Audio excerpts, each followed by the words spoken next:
Welcome to episode 194 of the Barcelona podcast, home to the most influential voices in the FC Barcelona community, brought to you by the Blue Wire Podcast Network and sponsor betonline.ag. Hit that subscription button to be first to listen to the hottest takes on the biggest stories coming out of the Camp Nou.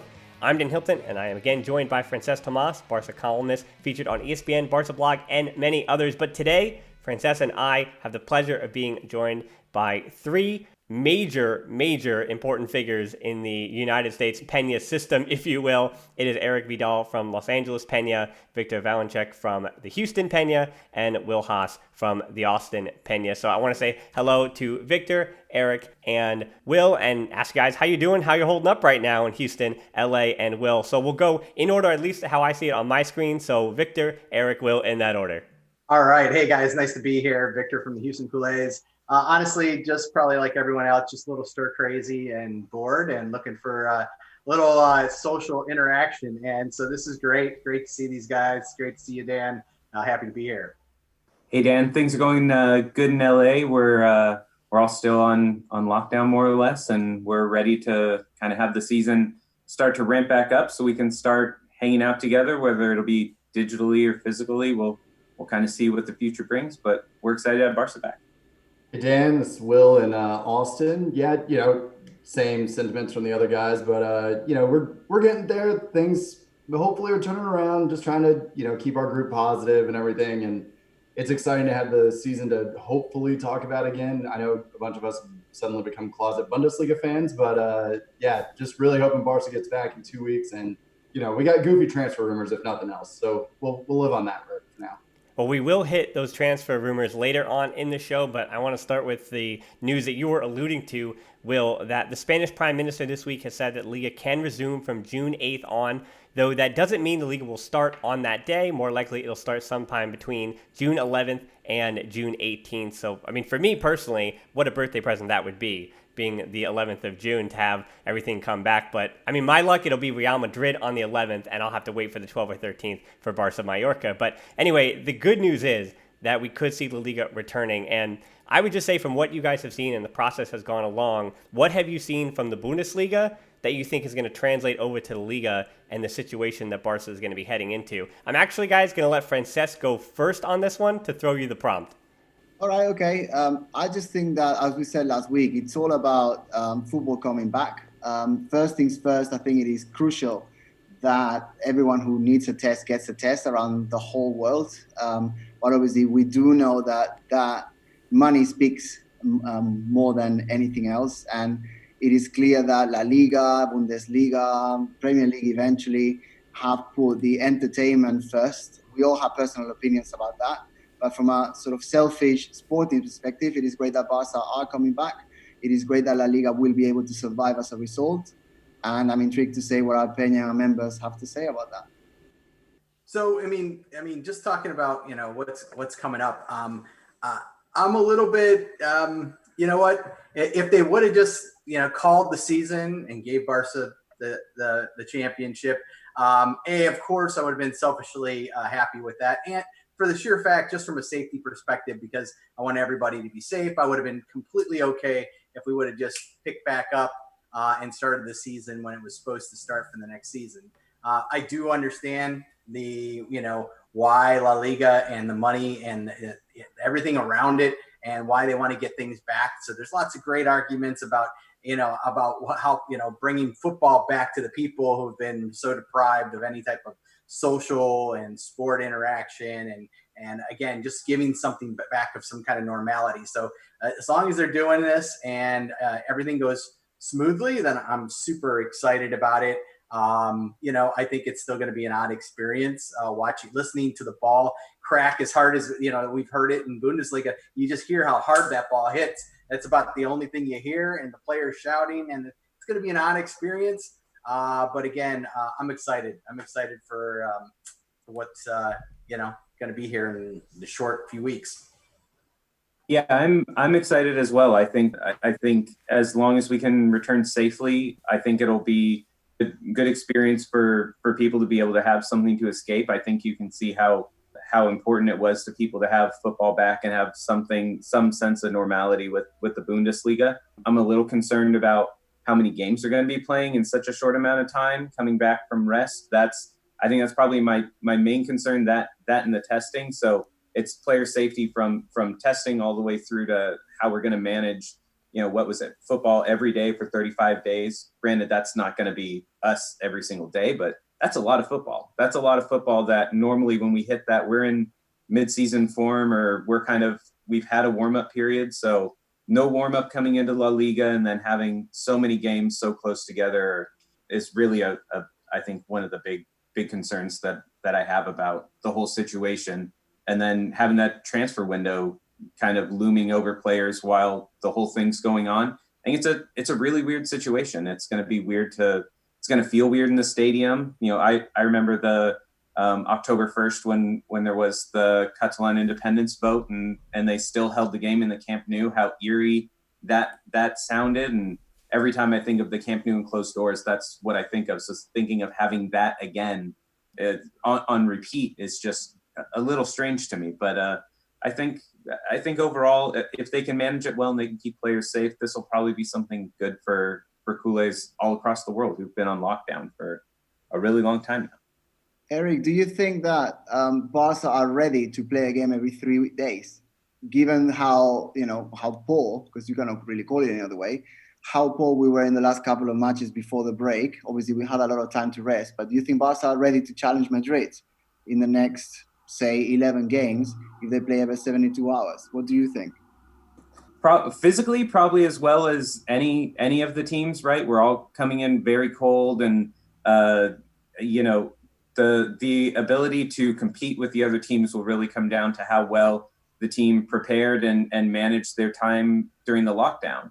Players were working out all the time. I know I saw Instagram posts and social media where they have their, showing off that they were working out and how comfy their nice penthouses are and everything. But we'd also hear Quique Setien talk about players following along with the kind of training regimen, and that they were working out extra hard. So really the players' dedication, I think, is going to be really on display here. How much these players are dedicated to the system more than any other noise we've had in the season. If they really take being here and playing at a top level and course correcting and kind of cleaning up the style of play, if they all take that seriously, they'll come back as well prepared as they can. But if there's locker room issues like we think and like the media reports all the time, then I think it's going to be really sloppy and we're not going to be able to compete. So to me, it's all on the players to show us what they're really made of. If they want to be here and they want to compete for titles, they'll come back prepared and we'll compete as well as anybody else can. We have a lot of talent on the pitch. Yeah, no, lots of good points there. And yeah, obviously, player safety is paramount. And sure, there definitely are concerns about, fitness and everything. I know we've, unfortunately seen a couple concerns in the media about a few players, but, it's also a good point that everyone's going to come back in the same, all the teams in that sense are all going to come back in the same position. So I think, two of the big things that have kind of rung with me since this, everybody says, oh, we need this back. And I totally agree. And, I think the Bundesliga ratings are up like 400% or something. We saw how many people in America watch the NFL draft and everything. And the suddenly polarizing player he is, Ivan Rakitic, I thought had a really interesting quote about, frontline workers and people working at grocery stores and stuff like that, and how important their job was to everybody, to all the citizens right now. And, sort of even compared the players to that a little bit. And yeah, that's a reach. They're making millions of dollars and everything. But I think the sentiment was that everybody needs this, and that's kind of their way to serve that, yeah, it's scary for all them. And he even admitted that it's scary for them to go and play right now. But, maybe it's kind of their way of doing their part. And like, I personally definitely agree with that. Like, if they're going to play every day, yeah, I'm concerned about player safety as far as fitness and everything, but I'm going to watch every single day. So yeah, I'm just psyched for them to get back. And, assuming we can keep doing it healthy and, as it seems to be in Germany, I'm just overjoyed. And, to be honest, the league campaign isn't even that stressful to me. I just want to watch games again. So, yeah, I think one of the most important things to remember is that as we talk about the Bundesliga, and then we compare it for Victor, Eric, and I mean, not so much Francesc, but when we talk about American sports, whether it's the NBA or the NFL trying to start, or MLB, whatever it may be, that the timeline for every country, we almost have to be educated about every country's different timelines. Germany, the way they handled the pandemic is different than the way Spain handled the pandemic, which is different than the way the United States did. Unless you're Belarus, who decided to run their football league throughout the entire pandemic. So unless you're in Belarus, it's all about every different individual country's timelines. The last thing I want to do before we head to a break is just ask about the whether or not, get from each three of you, Victor, Eric, and Will, whether or not, as Eric kind of brought up, is it going to be more of a mental challenge, you think, for these players? Or do you think with Luis Suarez getting healthy again, Dembele might still be out, but do you think that this squad is going to have to more mentally get through this time period, or more physically have to get through this time period? Oh, good. That's an excellent question. Is it, mental? Is it physical? I think the physical part, I think some of these players, if you look at Suarez, who we know is just unfortunately, been a whipping boy, for someone who's not always in the best of form, in shape, but we always know, give him a few matches and he's back again. He looks amazing. This has been awesome for him. You see, he looks as fit as ever. So I think in some cases we're going to see some really positive fitness, but just like anything at this type of caliber of sport, anything can happen, when you push yourself. All of a sudden you haven't been pushing yourself at that level. So I think the fitness part is there. I think the mental, I think you're fair to say, definitely something. I don't know if one's going to be, overwhelmingly more difficult than the other. But again, I think these guys are all. I think the one good thing is this is going to start and it's going to be over before we're going to blink and it's going to be done. 11 games, 110 matches over a month and a half or so across the league. It's going to be kind of exciting. I almost feel like it's kind of World Cup-ish. And the fact that, I'm going to have my tablet running every single day, it's going to seem like, and there's just games and games and games playing. So I'm kind of excited about that, but I don't know if I necessarily think it's more mental or physical, one way or the other. Either way, it's going to be a challenge for these guys, and I hope they're up for it, because I definitely don't want to lose the title to Madrid. So I think it'll be slightly more mentally challenging than physically challenging. I think physically it's going to be a gauntlet for everybody going through that many games and coming off being cold. I think that's going to be a real challenge. But I think in preparation and in seeing how people are able to mentally push through those tired legs at the end of 35 days or however long it's been of just constant football, that kind of mental toughness and then the preparation that they have going in will be the difference between titles. I think everybody's going to have those tired legs, but mentally, I think the difference in titles will be the mentality of this team. Yeah, I agree with you, Eric. Especially at the beginning, the players are used to playing in front of, 100,000 people and everything. Now there's going to be no one there. I imagine it's a little eerie at first, obviously at the end of, playing 11 games in 35 days or whatever they're saying it is, everyone's going to be physically gassed at the end of that. But I agree, from a fan perspective, Victor's totally correct that, this is going to be the World Cup. It's just going to be the end of La Liga. And then, are we going to have Champions League in August? I don't know how they finish that, just considering that PSG season is already done anyway. But, obviously it's a little bit of a different conversation. But, it's hard for me to say it's more physical or mental. But I think at first, after that first game or two, I think hopefully some of the mental stuff kind of goes away because you just got to be ready every day. So, we'll see how it goes. Well, just like the players, Francesc and I did talk last week about the break that Messi and Suarez and some of those guys that do the international competitions every summer as well. This is going to be basically the longest physical break that Messi may have had in 7 or 8 years. We know that he was dealing with a knock beforehand. A lot of guys had long-term injuries. So I think this physical break has worked for Barca, and we're going to head to our own break just now. So back from that break, we are talking now all about the fans, and who better to do that with than some of the leaders and presidents of the Penyes around the U.S. Now, as far as the fans in the seats, we've seen whether it was South Korean baseball, whether it is the Bundesliga, there are different ideas and different strategies, we'll say. Some have worked, some have been more like PR stints, like we'll say some of the Dolls is the way I'm going to say this. The dolls that were used in South Korea in baseball, I think a little bit of a publicity stunt. So we've seen different things working to different success. We've also heard rumors about putting Zoom calls and people in seats using Zoom. A lot of different ideas. Where do you guys stand, and what are you even hearing from your Penya members about what they think they should do as far as fans in the seats? We're going to go Will, Eric, Victor. Yeah, that was interesting in South Korea. I feel like somebody was doing themselves a personal favor on the company card or something. But anyway, I mean, some of the ideas that have already been out there kind of mixed. The cardboard cutouts, I think they had that at Mönchengladbach or one of the German teams. I thought that was kind of clever and, a nice way to get the fans involved. And visually watching, people, obviously they weren't moving, but it looked a little less eerie. The Zoom thing, I think the Zoom thing's a really clever idea. I also think your legal department better have their stuff in order for that.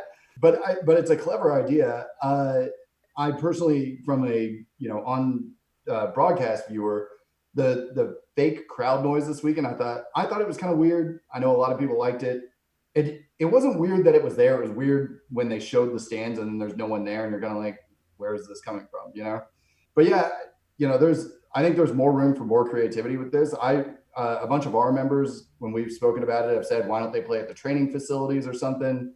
Because if you're just going to hear the ball or, occasional players put in interesting insults towards others, like a smaller venue might make it kind of cool. So that's kind of the best we've come up with here at Austin so far. But interested to see what the other guys have been talking about. So. For me, I'm okay with the crowd noise being there. I'm okay with the cardboard cutouts, something that kind of simulates the normal feeling that you get as a broadcast viewer of like we're not there, but we hear the crowd noise and we see the faces in the stands and it feels more normal when you're watching it. I understand that, but I think that they should really include fans as much as possible because football is really nothing without the fans. So when it comes to like us as Penyas and socios and people that are involved with the club, I think the club should fill the stadium using people like us. They should reach out to Penyas and get pictures of the Peñistas to put in the stands, or they should reach out to socios. They have a whole way to manage that like crowdsourcing of faces that they need to fill the stadium. And I think they should absolutely leverage that and then do something like what other sports have been experimenting with of having fans call in during the match, like during the NFL draft where people interact with the commissioner. Find interesting interactive ways to use Barça TV and the other platforms that they've been growing to really engage us all, because it's not just the people here that are broadcast viewers, but it's also the people in Spain and Catalonia who are used to seeing those games all the time. Those are the people outside of the finances of season tickets and all the other business side of it, but just the people who care about this club are the people who are your season ticket holders. They are the people who are running Peñas. Those are the people who should be a part of this game going through whatever this weird period we're going to have is. As for us in LA, I think we would love to be included in something like that. We're brand new to being an official Penya, and being able to have our faces in the stands would be something that would be really special to our group, I think.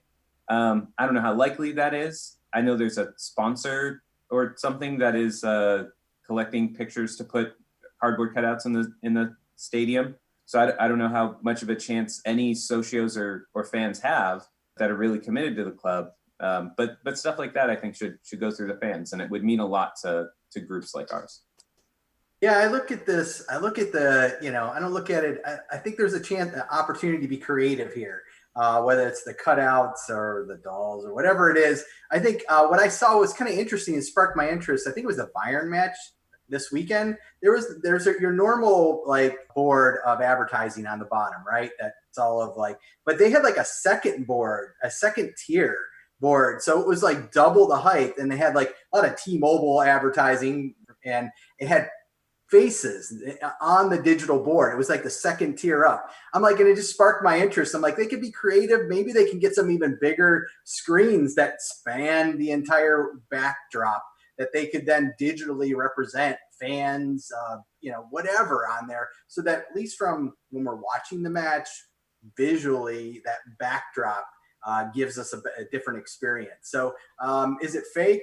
But I thought it was kind of interesting to see that extra tier. I also think from when I think about noise or, fan noise, I think about watching comedy. Like how many times have you started watching some of this comedy where people are doing comedy with no laugh track, with no audience? It's odd, right? And it's, I think, a similar experience here.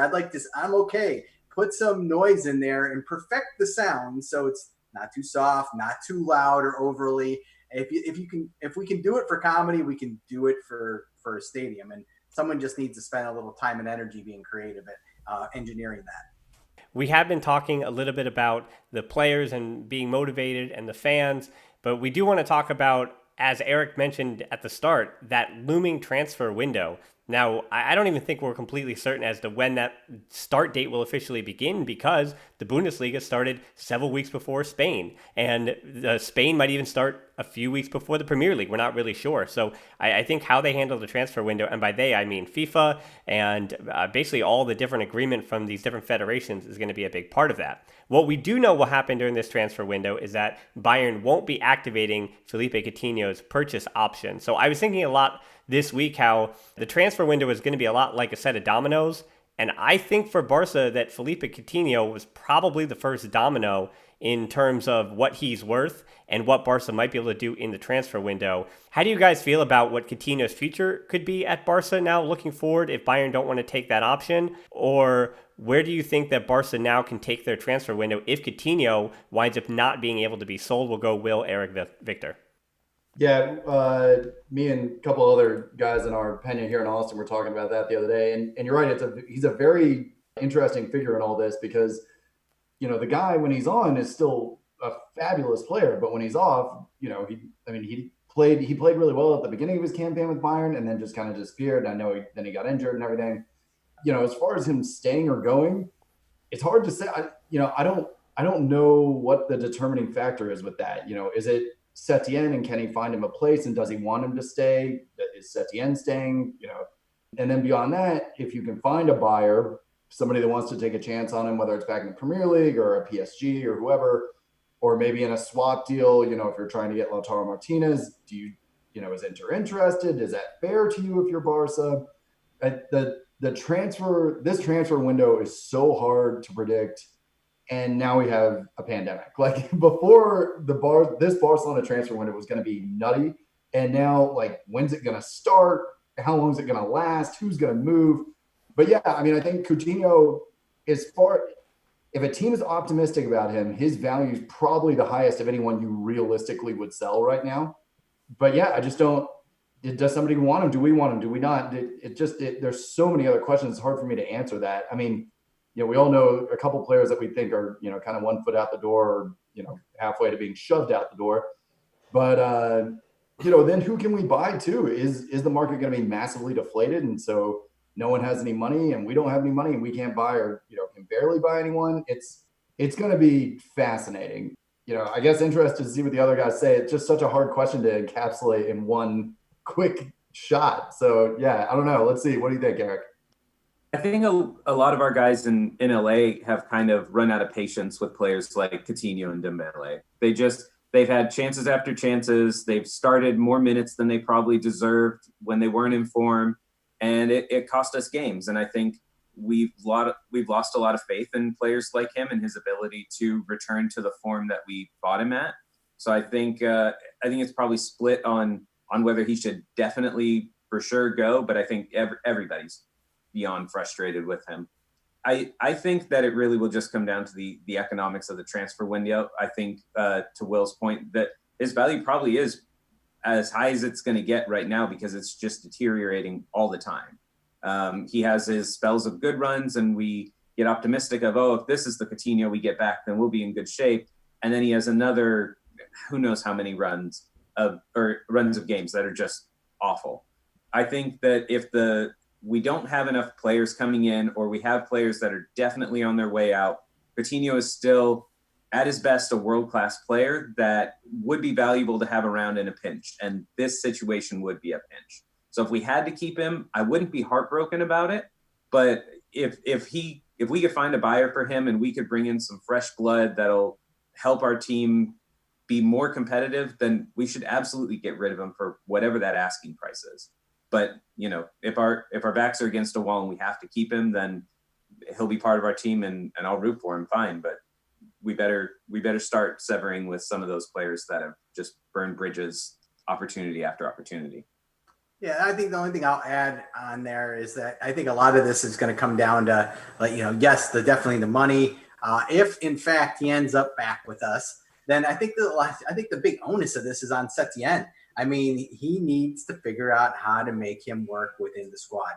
End of story. If he proactively they want him back, then he best have a plan for him that fits into a squad that works. Because, like Eric said, I think we're done. We're done with ineffective Coutinho in a squad not playing, whether he's not played to his best ability or out of position, whatever you want to say about it. It's all about Setien having to make this right if he's back.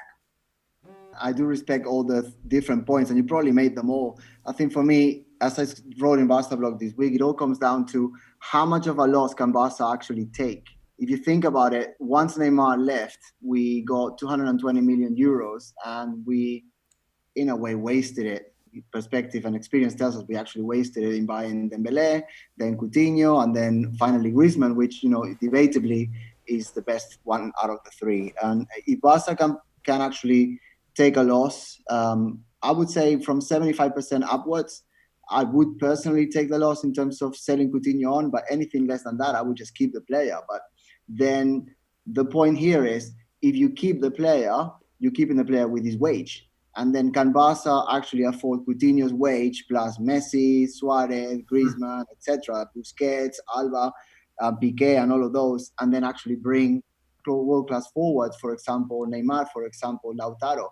I don't think so. So it's a very, very difficult decision. And I would think it will have to come down to what the board wants to do in relation to Setien's plan moving forward as well. Because let's not forget, Setien, if Bartomeu is going nowhere, it's quite likely Setien is going to have another year.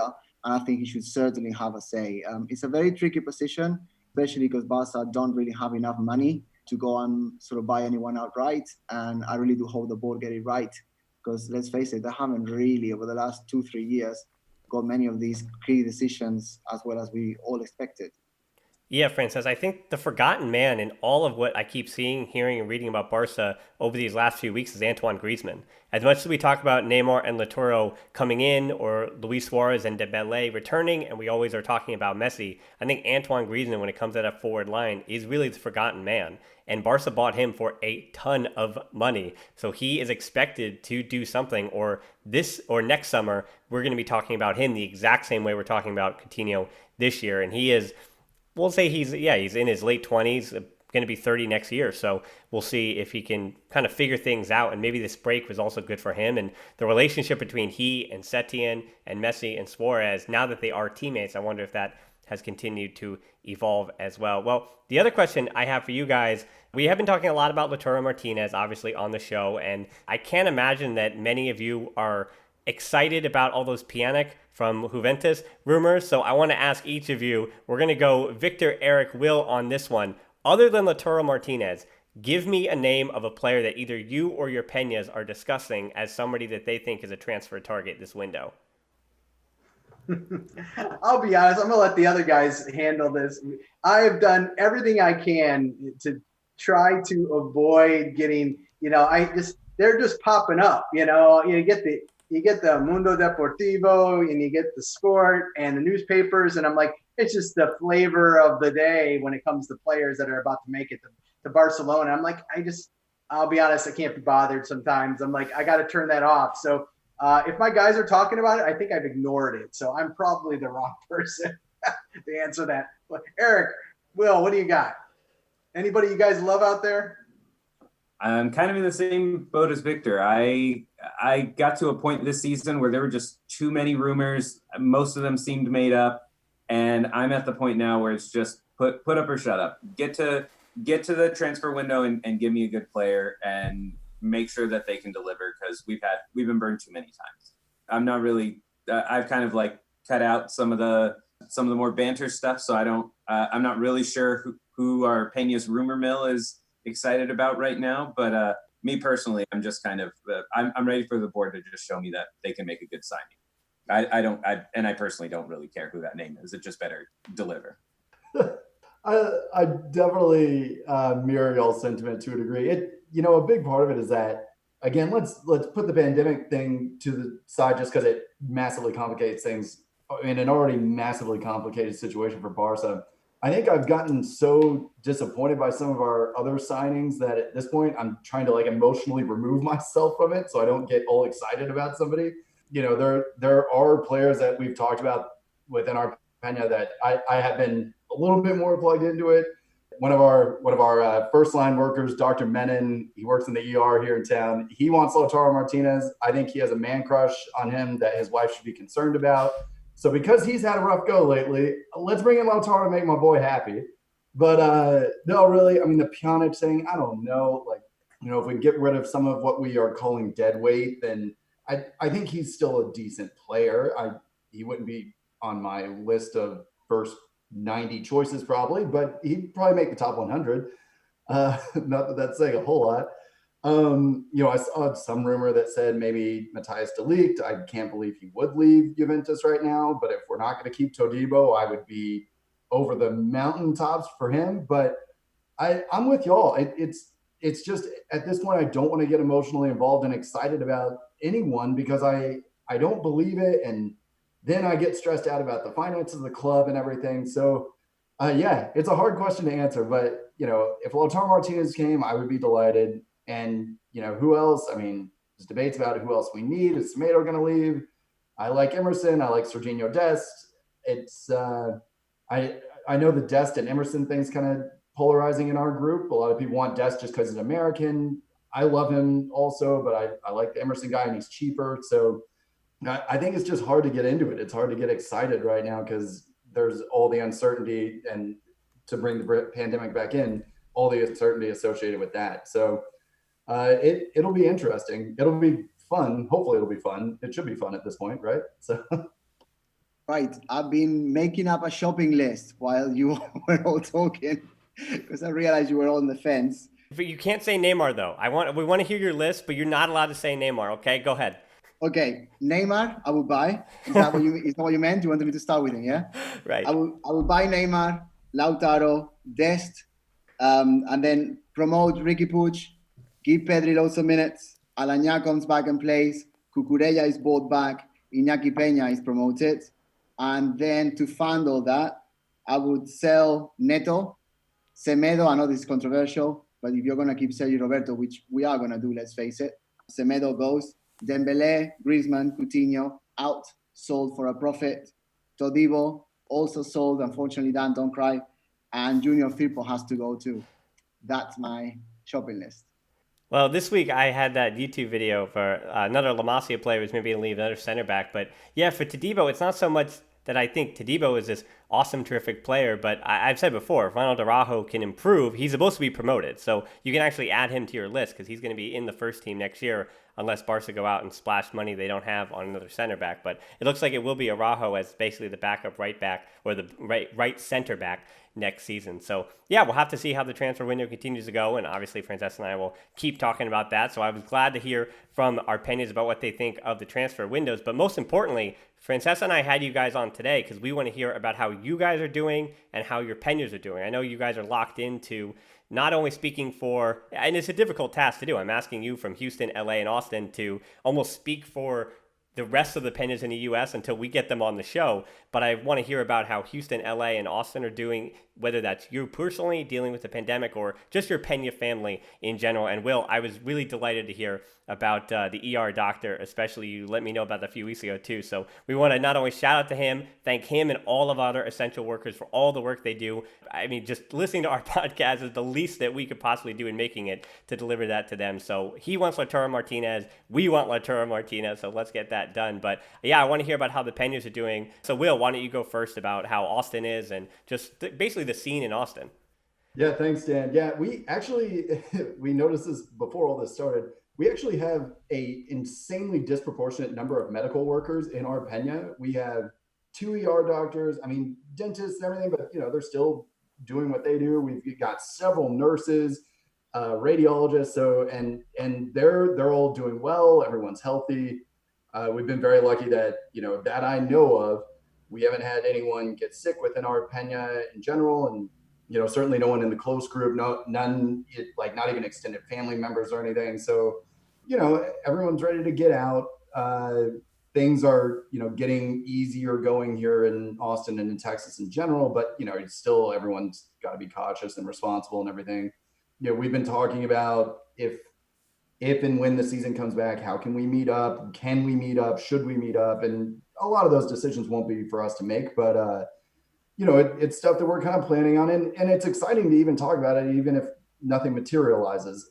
But yeah, I mean, I've just been trying to be focused on keeping the group positive and, looking on the bright side, or maybe not the bright side, but, trying not to meddle over everything that's scary, because it is scary for everybody. This is uncertain for, unless anybody lived through the Spanish flu, it's uncertain. So, but yeah, things have been fine-ish. I mean, we can get out, you can walk the dog and stuff like that. So that helps. But yeah, everyone's ready to get out. So, just to mirror you again, thanks to everyone's frontline workers everywhere. But yeah, we'll get there. Hopefully there's no second wave. Hopefully we're done with this in the summer, and, things can start kind of getting back going again when the 2020-2021 season starts.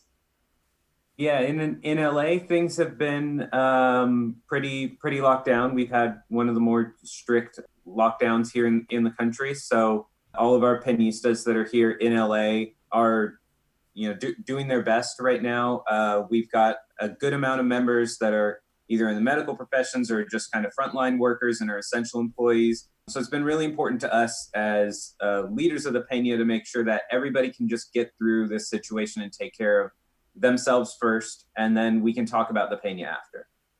So we've kept in touch with people, make sure everybody's kind of doing okay. No real reports of anybody getting sick. Nobody's passed. We've been fortunate in LA, and I think we're kind of starting to think about what it's going to be like when we do come back, because La Liga is going to come back probably before LA is open and able to have people back.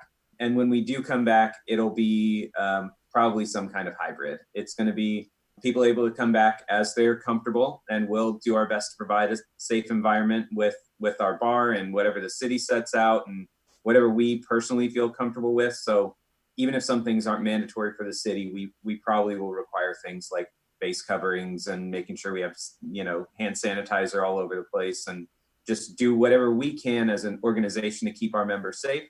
Make sure that when people come to our events that they have a good time like they used to, but they can feel safe doing it. And then people can just slowly come back as they feel ready, and we'll make sure that we're there and we can facilitate that. But the timeline, what that looks like, the details of that are just completely unknown to us in LA.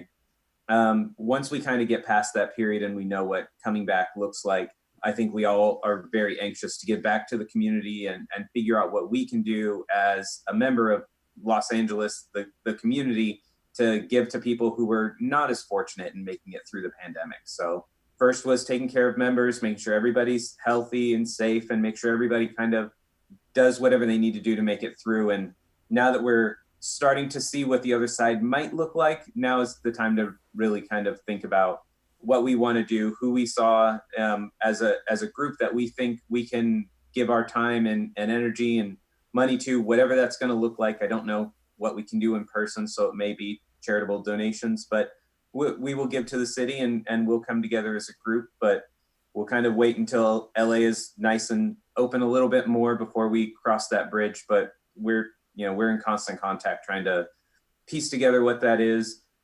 We will be returning to DTLA, downtown Los Angeles. We moved there at the beginning of the year for a nice central location. They're going to be back in business, so our bar survived. So that's a good piece of news we got this last week, and they're going to have us back. So we'll move forward as soon as we can do it. Until then, just stay safe and take care of yourselves. In Houston, I think we've been super fortunate, and I think Will's in the same boat in Austin. Texas just did not get hit the same way the West Coast and New York obviously did.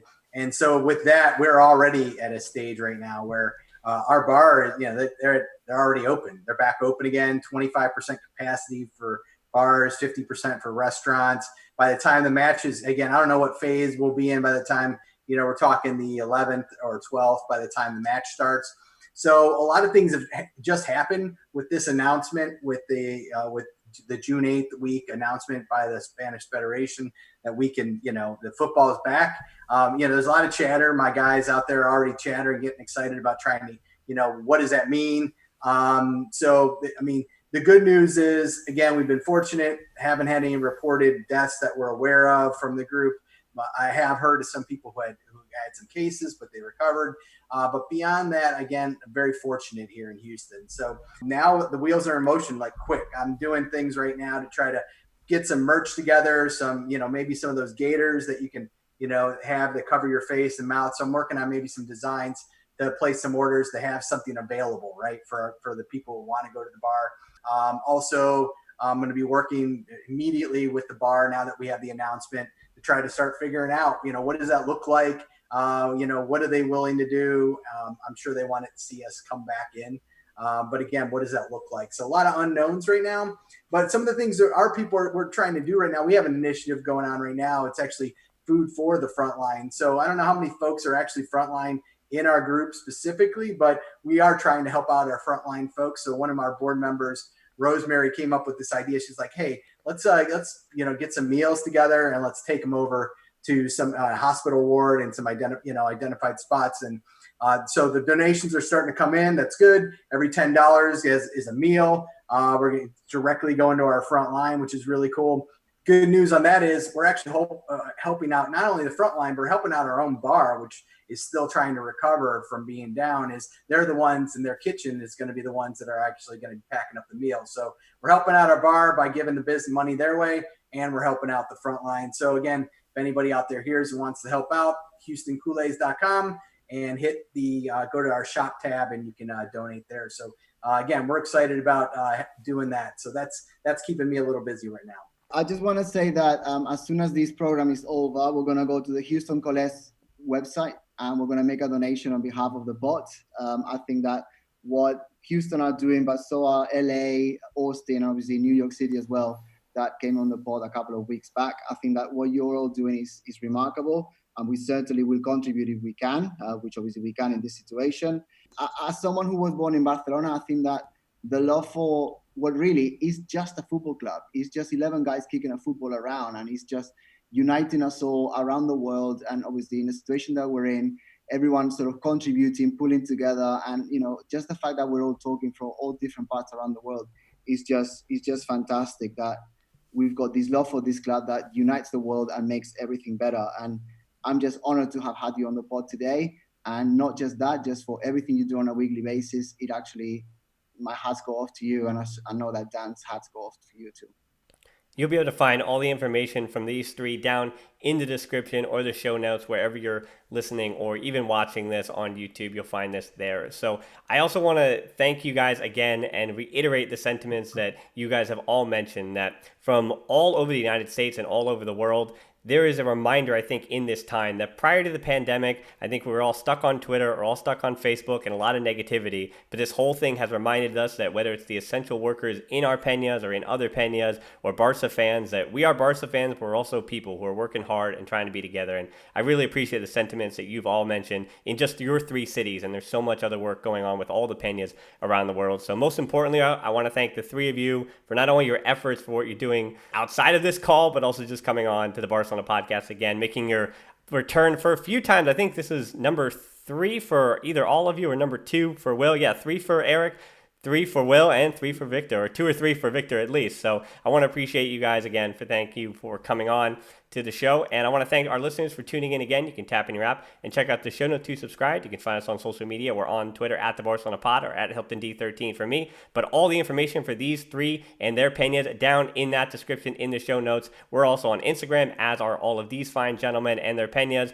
We're at the Barcelona Pod, but you can find everyone else there at their respective Penyas down in the description. Our closed Facebook group is tvpod.link/group. Deeper dives and discussions, all that. We also have a Patreon, tvpod.link/Patreon. On YouTube at the Barcelona Podcast, where if you're listening to this or watching this, we enjoy you to hit the subscription button and give us a like. So thanks so much for listening to the Barcelona Podcast. Until next time, we'll talk to you soon, and Forza Barça. Forza Barça. Barça.